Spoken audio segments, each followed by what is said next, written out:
Welcome in, ladies and gentlemen, to Michigan Football Report. Yoder's Mailbag. Got a ton of questions. Picked 16 really awesome ones to get you kind of on the inside of Michigan football program as we are just hours until game time on this beautiful Saturday morning. First question here. What's the latest on Dax? We got this coming in from Jeff Rua at Rua Nation on Twitter. He wants to know what the latest is with Daxton Hill, one of the top 15 players in the country out of the state of Oklahoma. Ladies and gentlemen, he is in Ann Arbor as we speak, and there is some excitement that if things go well, he's coming with his parents. His parents put out some statements to reporters Thursday actually, and said, look, we're going to find out a lot. This visit's going to clear a lot of things up. Hill told reporters earlier in the week, I think I know where I want to go.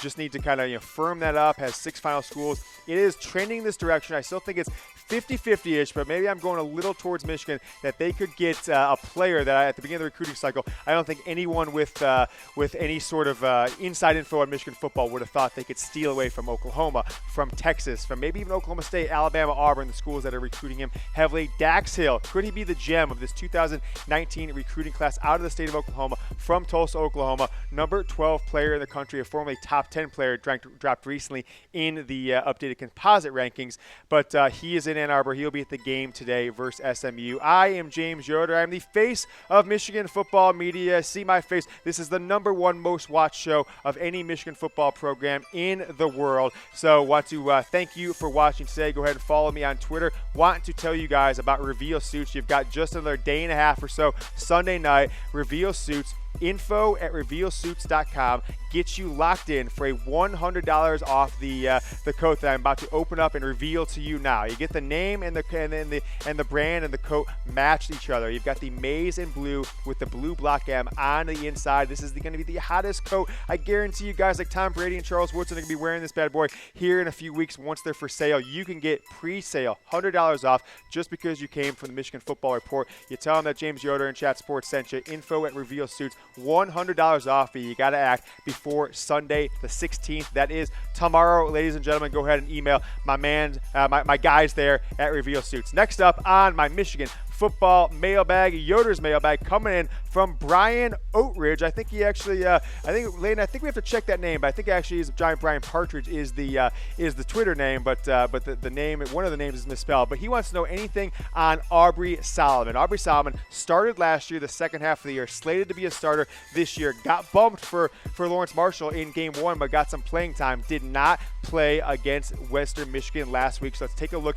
at this defensive line depth chart. If you see here, we got Rashawn Gary. Carlo Kemp is the man that we're slated there at the defensive tackle, with Dwumfor getting in there, and then fifth-year senior Brian Monet. I don't believe that Aubrey Solomon got someone messaging me yesterday, someone I trust, that said, hey, look, he's optimistic that maybe he could get back by the Michigan State game in mid to late November, but more likely it's Penn State, and that's if everything goes right there for Aubrey Solomon. He did a knee surgery last Friday, and that is a big blow to Michigan's interior defensive line. But for the most part, they should be winnable games outside of maybe Wisconsin without him, that they wouldn't need his services, but he certainly will be missed in that Wisconsin game. So thanks for the question there. Brian, take a look at these bad boys. I've been spending all my time giving away Michigan football jerseys. One of our partners wants to let me give you away Michigan football maize jerseys, but you got to get going with them. So there's no free lunch in this life. Send me a DM on Twitter at James T. Yoder. Don't send it on Facebook. Don't hit me on Instagram. At Twitter, send me a DM. Make sure you give me a follow as well and say, hey, James, how do I get that maize jersey from Jordan Brand that you're going to send me? I will tell you how to do it, but there's no free lunch in life. But it is the best deal we've ever had in our life if you get going with one of our partners today. So go ahead and DM me right now. You're going to get that maize jersey from Jordan. The Jordan logo up there, the #1. We've got it in all kinds of sizes, medium, small, large, and extra large. Next up on the Michigan Football Report, Yoder's Mailbag, we've got Michael. He's asking about Michigan's biggest rival, a game that's happening right here in Dallas, Texas, where Chat Sports Studios films this program. What do you think about that OSU versus TCU line, the game that's being played at Jerry World, AT&T Stadium, where the Cowboys play? What do you think about the line? The last time I checked this morning, 13.5-point favorites. Ohio State is over TCU. The over-under is 60. I'm not sure what to make of the over-under because neither one of these teams has really faced too high of competition. What I do know is this. that Gary Patterson and TCU have been preparing for this game for 3 years probably, and I think they're going to give Ohio State a bigger test than originally expected. I had a friend of mine text me this morning say, hey, book it tonight. Ohio State's going to drop 65 on TCU. You're going to win by 40. I said, not so fast, my friend. I am putting money on TCU to cover that 13.5 point spread, and I am doing it at BetDSI, ladies and gentlemen. That is the preferred sportsbook partner of Chat Sports, the Michigan Football Report. You get started with them today, chatsports.com/bet. Use the promo code GOBLUE, chatsports.com/bet. It will take you right to BetDSI. Promo code GOBLUE when you sign up and deposit 120% on your first bet. Allows you to, or your first deposit, allows you to lose a few bets and still be kind of ahead of the game with what you put in. So go ahead and get them. That is one of my 5 picks I'm going to put up on Twitter before the games get kicked off today on what you should be betting this weekend. I'm going to tell you my bets on that one. Want to ask you this question. Speaking of betting, can Michigan make the college football playoff? Answer below in comments. Facebook Live, Michigan Wolverines by Chat Sports, and YouTube. You can make this bet. The odds have kind of dropped off a cliff for Michigan. You can put $10. It's plus 4,700 right now for Michigan. $10, you win $470 if they turn this thing around, win their next 10 games, win 9 of the 10, and somehow jump into the Big Ten championship game. You can still bet on Michigan. The odds have dropped big time. Risk 10, win 47. If you risk 100, $700. It's almost $5,000. You can do a lot of things with that. I've got some money on Michigan. I put some more money on to make the playoffs just because the odds dropped so much. Trying to hedge my bets there a little bit. Dollar cost averaging potentially. Not really, but you know what I'm talking about. Next question up. Donnie Simmons. Donnie is a great follow on Twitter. Go ahead and follow him at DISGoBlue24.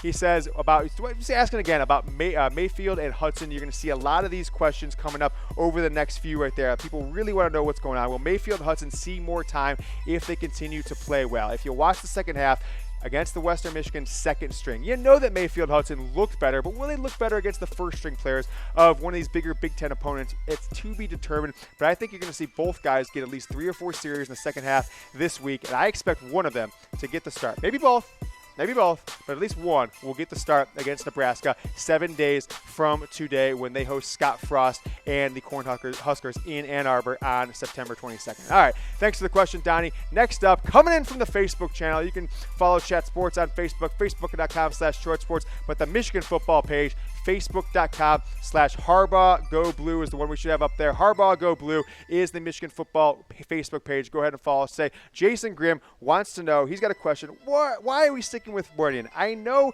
we've only seen Mayfield for a short period of time, but he has never turned around and had an excellent pass protection. He's talking about Runyan there. I agree with you. You've been watching the show. If you've seen me since September, you've seen me since May and April saying, look, there's this freshman coming in. He is excelling in the weight room. Ed Warner loves him. He's athletic. He is powerful. He can be a starter as a true freshman. People told me I was crazy, but now you're seeing the reason why. The guys they've got playing left tackle and right tackle are not cutting it. Jalen Mayfield is a much better prospect. He'll be a future All-Big Ten player. There's no reason to not have him in the lineup. Jason, thank you for the question. I think just the lack of football awareness and talent of the guys they've got starting at tackle right now just screams give someone else a chance. I'm hoping we see that in the next couple weeks, get one of those guys into a starting lineup from here on out. So that is from Jason. Thanks again, Jason. He's following Chat Sports Michigan football page on Facebook at facebook.com/Harbaugh Go Blue. It should be pretty easy for you to remember, or just look up Michigan Wolverines by Chat Sports up in the Facebook search bar. Next question coming in hot from Twitter from Luke Brown. Thanks a lot for sending. I'm sorry, Luke Brown. I said Jake Brown at Brown Jake on Twitter, a guy I interact with quite a bit on my tweets, in the DMs. Thanks for the question. Jake, could Mayfield and other current backup offensive linemen start sooner this week? When we put our backups in, our line look better. So kind of piggybacking on those last two questions, I think if you have any sense of what an offensive line looks like that is competent, that knows what they're doing, that has situational awareness, that knows how to get pad level and get their hands on the guys, you know they're not cutting it. So I think you're going to see more playing time for these guys this week after they saw very little in the first 2 weeks. Certainly not enough that they deserve with the poor play that you saw from the tackles. And I believe one will start by the 4th game of the year, and I think both will probably start by the 6th or 7th game of the year. I think whichever one of those younger guys with Jalen Mayfield or James Hudson will perform best this week may get the start next week. We'll kind of see how that one plays out. Coming in next up from Facebook, from Corey Wallstrom. He messaged us on the Chat Sports Michigan Football Facebook page. He wants to know, with the new redshirt rule, do you think we could see Joe Milton play in the conference field on the field before conference play begins? And that's only one game left. So the status of Brandon Peters that we're going to show here coming up on screen as the third string quarterback is unknown at this point. I do think if Michigan can get some things going in the passing game with Shea Patterson, he may have a shorter day than he did last week, and of course against Notre Dame when he had to play the whole game, came down to the last drive. But will Peters play? Will Peters take any snaps this year is really to be determined at this point. Is he healthy? If he's not healthy, you might see Joe Milton get in some snaps, get ready, throw the ball downfield a couple times. He's been rumored to throw the ball 75, 80 yards in air, and with that new freshman redshirt rule, you can play in 4 games and still save your fifth-year senior year. Wouldn't count against his eligibility, wouldn't lose him his redshirt. So I think you might see him. It might be good to get him in there instead of potentially like a terrible situation where Michigan's tied in the fourth quarter and 2 quarterbacks get hurt, like happened last year with Brandon Peters actually after you had John O'Corn and Willen Spate go down. You had to kind of put in Peters, mostly due to need because of poor play from John O'Corn. So that is the depth chart. You may see him, but I doubt it this week. I think they're going to try and develop Dylan McCaffrey just a little bit more. Next up, coming in from Facebook on the Chat Sports Michigan Football Facebook page, Zach Harrison, Zach Harrison and Dax Hill. What is the latest on these two guys? Any word on what they've got going on in recruiting with them too? So I'm going to tell you about Dax Hill. We talked about it at Michigan Football Rumors Report a couple days ago. We're talking about it here on game day. Dax is in town. He is at the game today. He will be in the stands sitting in the 50-yard line. He is getting the royal, the rollout, the presidential treatment all weekend of trying to get him to commit. His parents making the trip with him. This is a top 15 player in the country. On Zach Harrison on the other side, 2 tough names to say back-to-back. So, bad to me for hacking their names a little bit. Zach Harrison, Dax Hill. It's actually tough to say 10 times fast. Defensive end, top 5 player in the country outside of Columbus, Ohio. I think had Urban Meyer got fired, suspended for the year, had that affected Ohio State season, Michigan had a better chance. But I am leaning based on one nugget of information and just gut feeling, connecting the dots, that although Michigan will make a run for Harrison, he'll be considered. He will ultimately end up playing for the hometown Buckeyes. We are presented by Reveal Suits. If you've been watching this show, if you're watching our 5 episodes of the Michigan Football Report this week, you're going to know about Reveal Suits. But if you don't, and if you haven't sent them an email yet to get that $100 price off, we extended it by 5-6 days. You can still get the price, $100 off through Sunday if you check this bad boy out. Check out this coat. You walk into a meeting with some Michigan State fans, some Ohio State fans, anybody else, they don't know who you're repping. You are repping Go Blue. You got the Maze Liner. You got the Blue Block M. If you pull up the sleeves, which maybe you can see, you've got the Maze Liner and the Blue Block M's in the sleeve. $100 off if you email them. By end of day Sunday, just send an email to my guys at Reveal, info@revealsuits.com. You will lock in at that $295, $100 off special pre-sale price. And tell them that Chat Sports and James Yoder and the Michigan Football Report sent you. Next up, Ryan Lee coming in on the Chat Sports Michigan Facebook page has a question, wants to know about Pep Hamilton. So it's time to move on from Pep Hamilton. Now, I was down on Pep Hamilton in the offseason. Then he pulled me back in. They made him look really good in that Amazon documentary that Michigan let them film him last year. But what I've seen this year, poor play from the wide receivers, which he coached last year. Donovan Peoples-Jones, guys not being able to run routes. Peoples-Jones can't get more than a 5-6 yard pass.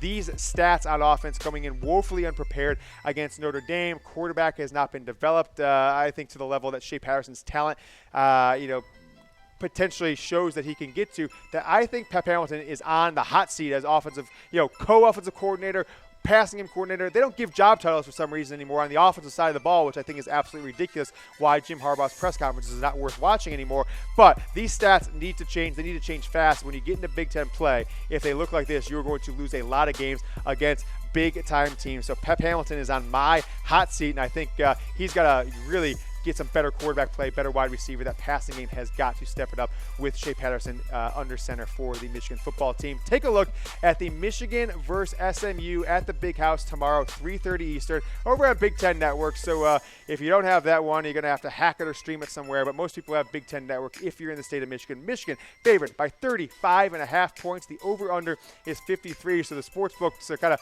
projecting that Michigan's going to win this game maybe, 42-7 or something in those those range, and maybe 45 to 10, etc., to get near those numbers. I am putting my money on Michigan. I think they'll win by 40 plus, and you can too at BetDSI, chatsports.com/bet. We've got the promo code GOBLUE that you can use, or please do use when you sign up. 120% on your sign up. When you deposit with them, you get 120% bonus. You put in 50, 60 there extra to bet. Imagine if you did that at a bank. You put in $100, you got an extra 120 from your bank. That's what we've got going on for Michigan fans at BetDSI, chatsports.com/bet. Promo code GOBLUE, which we'll get that promo code up on screen here in a little bit if you missed it, if you didn't hear it there. Next up on Facebook, Darren Schlens, I'm hoping I'm pronouncing that right. Darren has a great question coming up. Want to pop into this one. Why don't the players have the same intensity when they run out in the tunnel at halftime as they do at the beginning of the game? Well, it's tough to say because I'm not in the locker room. I do think Jim Harbaugh has proven that Michigan comes out in the second half better than they do usually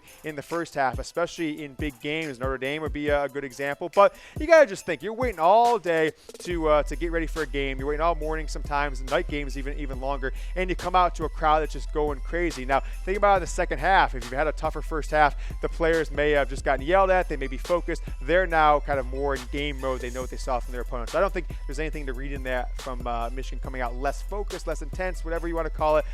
Good question, though, Darren from Michigan. Are they going to look intense coming out in the second half against SMU if they're up by 30 or 40 points in the second half, and maybe the starters have been sat at that point? Next question up, Patrick Casey wants to know, is the O-line really as bad as it looked against Notre Dame? Yes.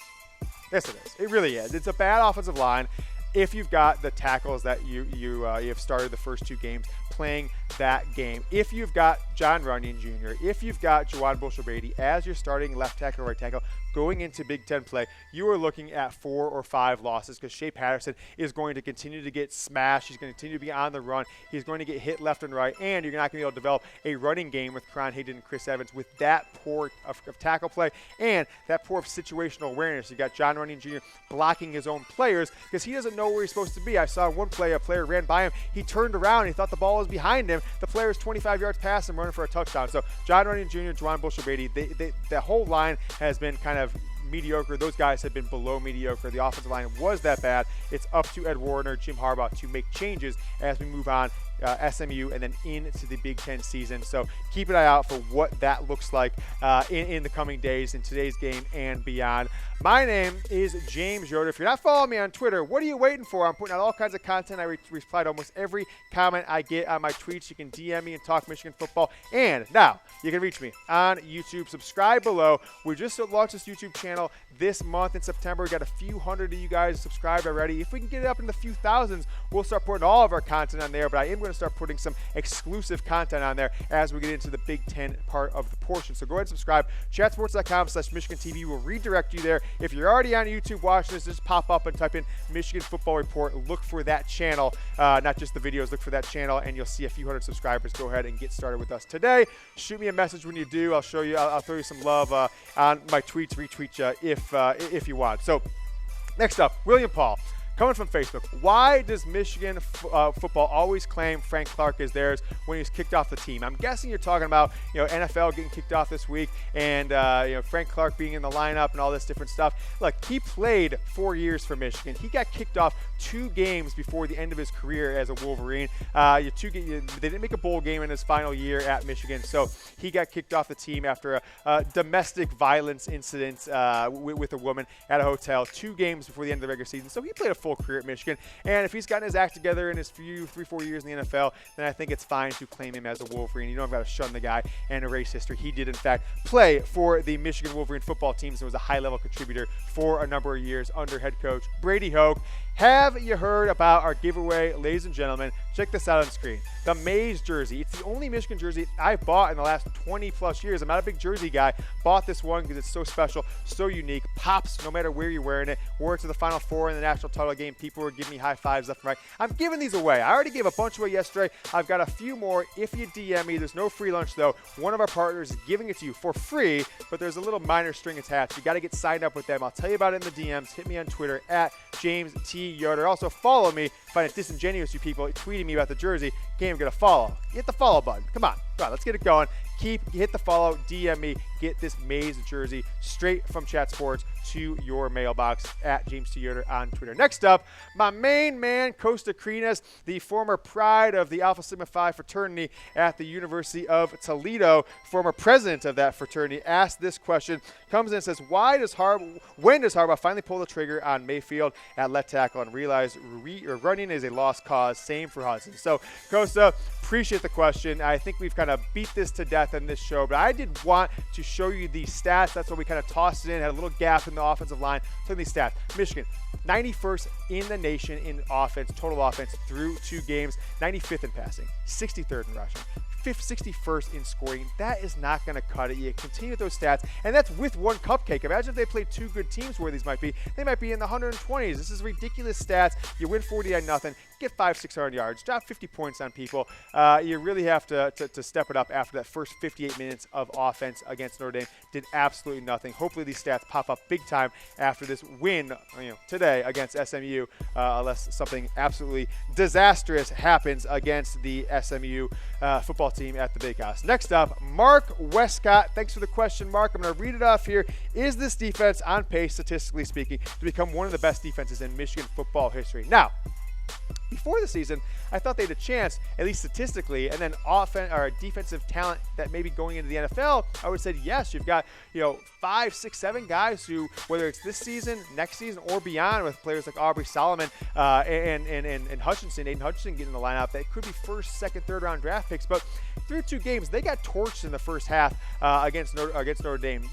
Solidified things up in the second half. But nevertheless, these are not stats that are going to be all time throughout this season. Last year, the last few seasons, they got off to a great start. But that 97 defense, one of the best defenses against the pass in Big Ten history, one of the best defenses scoring in Big Ten history, and they were shutting people out. They're getting off, start the season up, games like 27-0, not giving up 24 points and being down double digits, 21-3 against Notre Dame in your first game. So they didn't have the best start, but they've got 10 games to prove they can. But I'm going to say no on that one. Thanks, Mark, for the questions. If you like the shirts I'm wearing, these are performance fabric. I'm going to open it up. I'm going to put my coat, my phone in the coat. I'm just going to put my phone in my pocket to show you this bad boy. This is a mizzen and main shirt with the reveal suit. Performance fabrics. I can stretch this bad boy out. I can sweat. I can go for a jog, and it is the best dress shirt to wear, especially during the summer, especially in the fall when you might sweat with some humidity.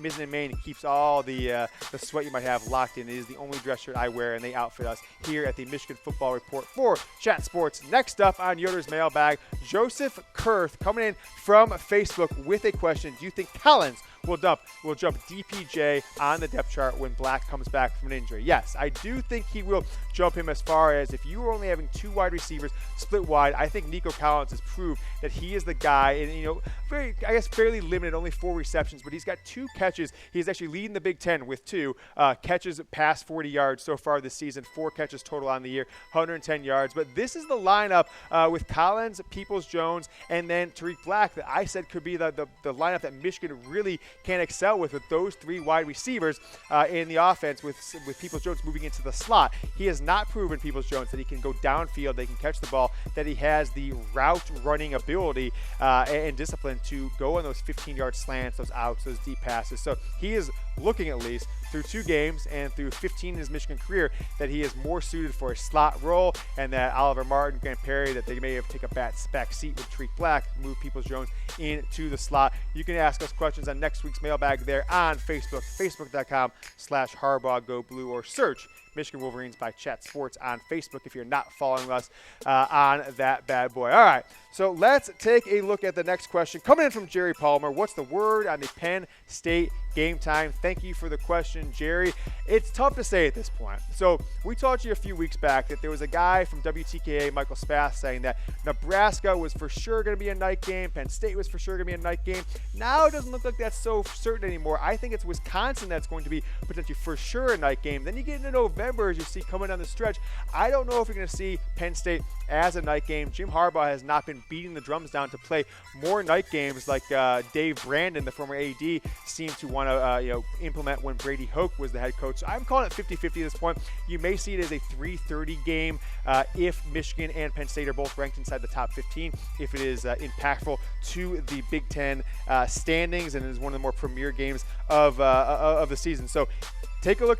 Keep an eye out for that one. If Wisconsin is a night game, then I think it's much less likely that Penn State is a night game. You might see that game end up being a 3:30 game here in November coming up. That'll be one of the big games in Michigan's November schedule. I am James Yoder. You can follow me on Twitter at James T. Yoder. You know what to do for that giveaway. If you want that Mays jersey, you got to hit me up today. They are going fast. Subscribe to the Chat Sports Michigan Football Report new YouTube channel below chatsports.com/Michigan Football TV. It's game day. Hit me with your score predictions in comments if you're watching before the game starts, and go blue.